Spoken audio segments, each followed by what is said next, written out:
ईद पर अपनी अगली फिल्म सिकंदर के ऐलान के बाद बॉलीवुड के भाईजान सलमान खान के घर पर हुई फायरिंग से एक बार फिर से बॉलीवुड पर अंडरवर्ल्ड का खतरा मंडराया है। ये पहला मौका नहीं है जब किसी सुपरस्टार को धमकी मिली है या फिर उस पर अटैक की कोशिश की गई हो। इससे पहले भी अंडरवर्ल्ड के खौफ का साया बॉलीवुड पर रहा है। हाय फ्रेंड्स, मैं हूं हिना मेहता और आप देख रहे हैं आपका अपना यूट्यूब चैनल दिल है फिल्मिस्तानी। बॉलीवुड के बड़े निर्माता, निर्देशक और हीरो हीरोइंस अंडरवर्ल्ड के निशाने पर रहे हैं। इसकी शुरुआत 70 के दशक से हुई और 80 के दशक में दाऊद इब्राहिम के समय बॉलीवुड पर अंडरवर्ल्ड का खतरा मंडराता ही रहता था। तब हाजी मस्तान और दाऊद जैसे गैंगस्टर की पार्टियों में फिल्मी सितारों की मौजूदगी बहुत आम थी और कई फिल्मी हीरो हीरोइन से उनके करीबी रिश्ते रहे थे। दाऊद के तो मंदाकिनी हीरोइन के साथ और उनके अलावा भी कई हीरोइंस के साथ प्रेम संबंध के चर्चे भी खूब उछले। बॉलीवुड में दाऊद की दखलंदाजी 90 के दशक में कुछ ज्यादा ही थी। उस समय दाऊद का खौफ इतना था कि उसके गुर्गे फिल्मी हस्तियों को धमकाते ही रहते थे। तब अंडरवर्ल्ड को बॉलीवुड से चाहिए थी वसूली और जो कोई इस वसूली के लिए इनकार करता था उस पर गोलियां चल जाती थी। इसका सबसे बड़ा खामियाजा 90 के दशक में तब सामने आया जब टी सीरीज के मालिक गुलशन कुमार पर गोलियां बरसाई गई और उनकी हत्या कर दी गई। गुलशन कुमार की हत्या चेतावनी थी अंडरवर्ल्ड के इशारे पर नहीं चलने की, जो वे किसी भी हद तक पहुंच सकते हैं। गुलशन कुमार के बाद राकेश रोशन पर भी हमला किया गया। उनके ऑफिस में राकेश रोशन पर गोलियां चलाई गई, लेकिन वे इस हमले में बाल बाल बच गए। राकेश रोशन तब अपने बेटे ऋतिक रोशन को लेकर कहो ना प्यार है बनाने में जुटे हुए थे।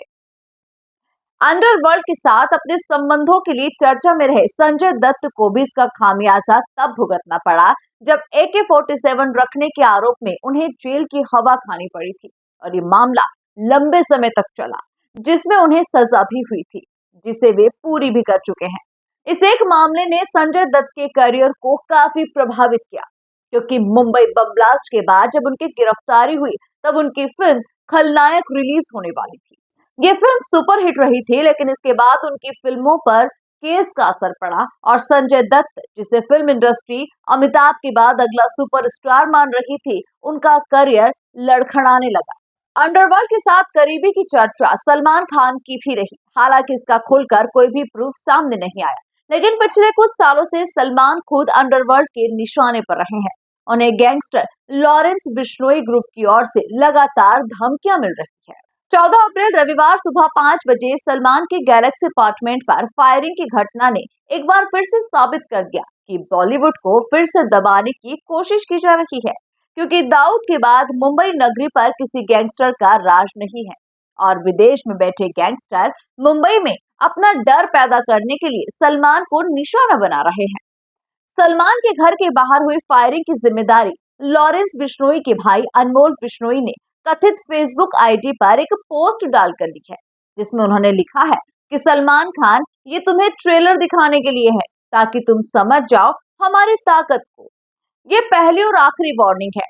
इसमें दाऊद और छोटा शकील का जिक्र कर ये भी बताने की कोशिश की गई है कि अब उनका कोई खौफ नहीं बचा। बिश्नोई गैंग पहले भी सलमान को धमकी दे चुका है, तब उस पर केस भी दर्ज किया गया था और सलमान की सुरक्षा बढ़ा दी गई थी। अब फिर से फायरिंग के बाद सलमान के घर के बाहर सुरक्षा काफी बढ़ा दी गई है। सलमान को बिश्नोई गैंग की धमकी का एक कारण वो केस भी माना जाता है जिसमें उन्हें अब बरी कर दिया गया है। ये केस 1998 में आई फिल्म हम साथ साथ हैं की शूटिंग के दौरान जोधपुर में काले हिरण के शिकार का है। इस केस में सलमान खान गिरफ्तार भी हुए थे और 5 दिन जेल में भी रहे थे। उन्हें 1 साल की सजा भी की गई थी, लेकिन वे हाई कोर्ट से बरी हो चुके हैं। लॉरेंस बिश्नोई गैंग का नाम मशहूर पंजाबी सिंगर सिद्धू मूसेवाला की हत्या में भी सामने आया था, जब गैंगस्टर गोल्डी बरार ने इस हत्या की जिम्मेदारी ली थी। तब माना गया था कि बिश्नोई और गोल्डी बरार के शूटर्स ने सरेराह गोलियां बरसाकर मूसेवाला का मर्डर किया है। तो फ्रेंड्स, आज का ये वीडियो आपको कैसा लगा हमें कमेंट बॉक्स में जरूर बताएं। साथ ही इस वीडियो को लाइक और शेयर करना बिल्कुल ना भूलें। और हाँ, अगर आपने अभी तक हमारे चैनल को सब्सक्राइब नहीं किया है तो प्लीज जल्दी कर लीजिए।